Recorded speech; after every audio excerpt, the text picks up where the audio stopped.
Hello beautiful souls, and welcome back to Soul-Centered Living.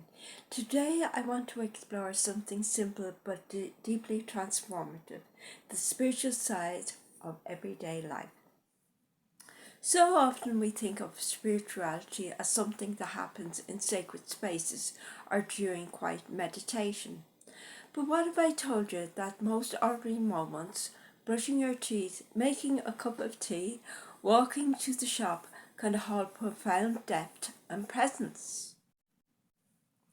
When we learn to slow down and become aware of the essence behind what we're doing, life itself becomes our practice. Presence in the simple. Most of us move through the day on autopilot, and I'm guilty of that myself. Checking messages, rushing to finish chores, scrolling through endless noise. But even the smallest actions can become gateways to awareness. When you make your morning tea and make it into a ritual, notice the sound of the boiling water, the rising steam, the warmth of the cup in your hands. And I love that first cup of tea in the morning. Oh, it's such a blessing. When you're doing this, return to the present moment, to yourself. Presence is the foundation of soul-centered living. It's not about what you do, but the quality of it.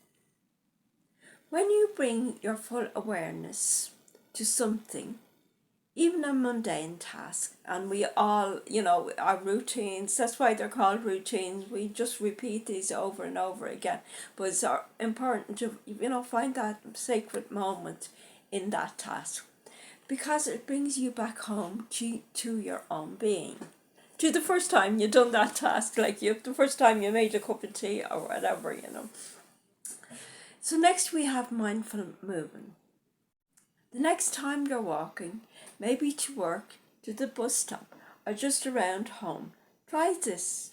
Feel the rhythm of your steps, the contact between your feet and the ground.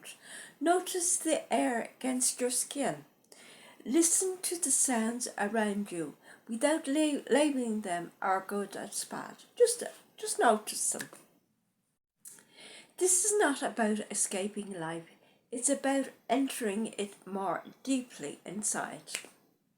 Each step can become a moment of connection. You can start realizing that you don't need to chase peace.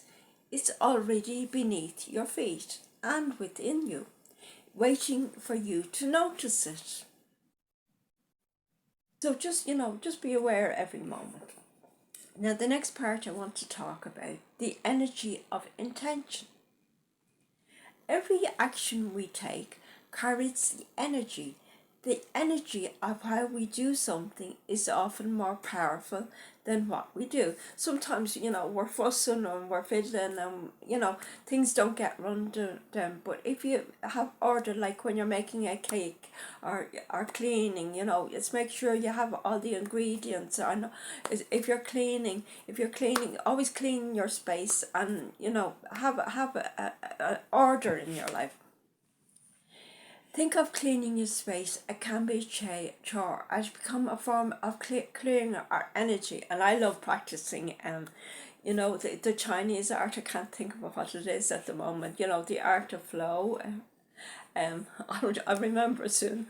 Cooking a meal can be more than preparing food. It's an art of care.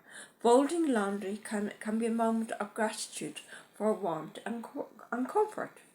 When you bring gentle attention into ordinary acts, they can become expressions of your inner state.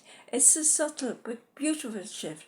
Like life becomes less doing and more about being in the present moment and being within yourself.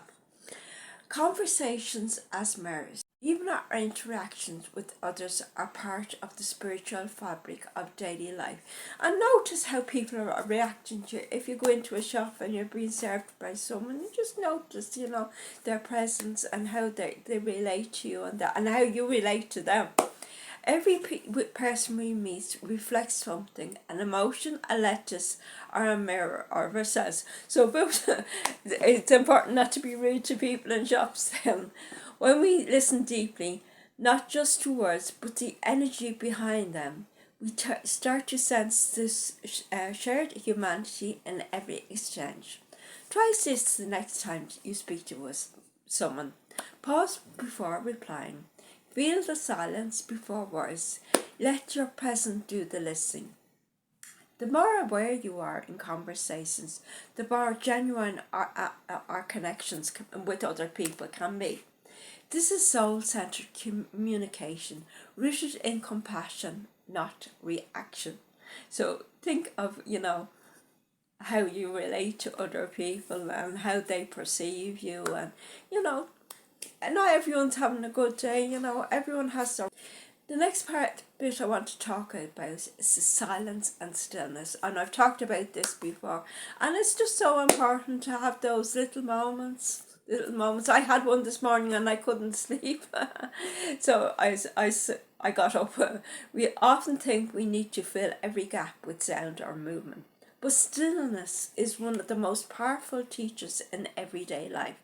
Take moments throughout your day, even just 30 seconds, to breathe and do nothing. No phone, no plan, no purpose, just pause. In that quiet space, you might begin to feel something subtle, a sense of calm that doesn't depend on external things. It's the quiet hum of life itself, always here, always steady. This stillness is the heartbeat of a soul-centered living. So now we're coming to the end, so I hope you found that interesting. As you move through the rest of your day, remember this spirituality doesn't always look like rituals or routines. Sometimes it's as simple as noticing the sunlight, and it's raining at the moment, so I can't notice the sunlight. The light on your face from the light on your face, the rhythm of your breathing, or the way your heart softens when you see something beautiful, and you can feel it within your heart center. The spiritual side of everyday life isn't something else. It's here, waiting in each moment for you to notice. So it's a real blessing. So take a deep breath. Let your next moment be your practice. So practice this, like I said before, practice this throughout your day. Thank you for sharing this time with me. I'm so blessed to have you present here with me. So don't forget to like and share, and if this resonated with you, leave a little, message for me below. If you have the time, I'd love to hear what moments feel most spiritual to you in your daily life. So until next time, stay centered, stay kind, and stay connected to the quiet, beauty within and around you. Bye for now.